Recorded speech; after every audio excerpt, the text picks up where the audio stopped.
공매도 관련된 건인데요. 저도 20대 국회의원 되고 나서 가장 역점적으로 일했던 부분이 공매도 문제에 기울어진 운영장을 개선하려는 노력을 해왔습니다. 불법 공매도에 대해서 과징금 형벌을 강화하는 방안, 불법 공매도 적발 강화를 위해서 거래소 내에 모니터링 시스템도 만드는 거, 그 다음에 실시간으로도 모니터링 할 수 있게끔 만들어놨고요. 무차입 공매도 점검 주기도 단축하고 이렇게 활동을 해왔는데, 연도별로 저희가 이제 공매도를 봤는데 개인의 비중은 조금 늘었고요, 외국인의 비중은 많이 늘었습니다. 기관의 비중은 줄어들었죠. 아마 제 생각에는 기관에게 주어지는 시장 조성자로서의 공매도, 그것을 이제 금지시켜 놓다 보니까 오히려 결과적으로는 더 숫자상으로 더 왜곡되어 있는 모습을 보이고 있습니다. 하지만 공매도 관련 민원은 과거보다 많이 줄었죠. 네, 그렇죠. 예, 그래서 나름대로는 우리가 제도 개선을 해서 공매도 시장이 투자자로부터 과거보다는 그나마 인정을 받고 있다라는 생각을 합니다. 하지만은 아직도 일방적으로 외국인이 독점적으로 운영하는 시장이 외국인들한테 무슨 유리한 이점이 있기 때문에 이럴까라는 생각을 할 수밖에 없는 거죠. 이 시장에서 어느 정도 이익을 보기 때문에 계속 시장이 남아 있는다라는 합리적 추론은 가능하기 때문에. 하지만 공매도 시장이 본질적으로는 필요하고 가격 반영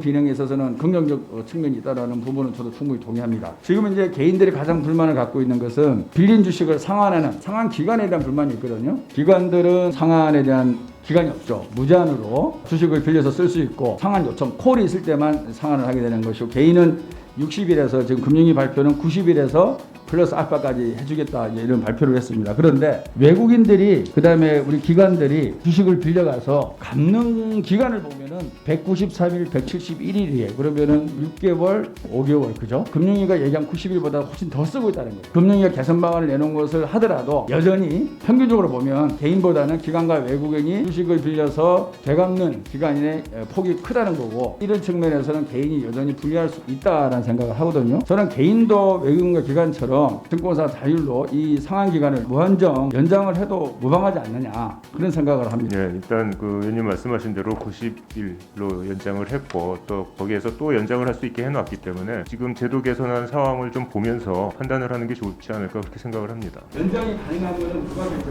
신청하면 증권회사가 승인한다. 공매도 시장을 좀 기울어진 운동장이라는 오명에서 벗어나기 위해서 지속적인 노력을 좀 해야 된다고 생각합니다.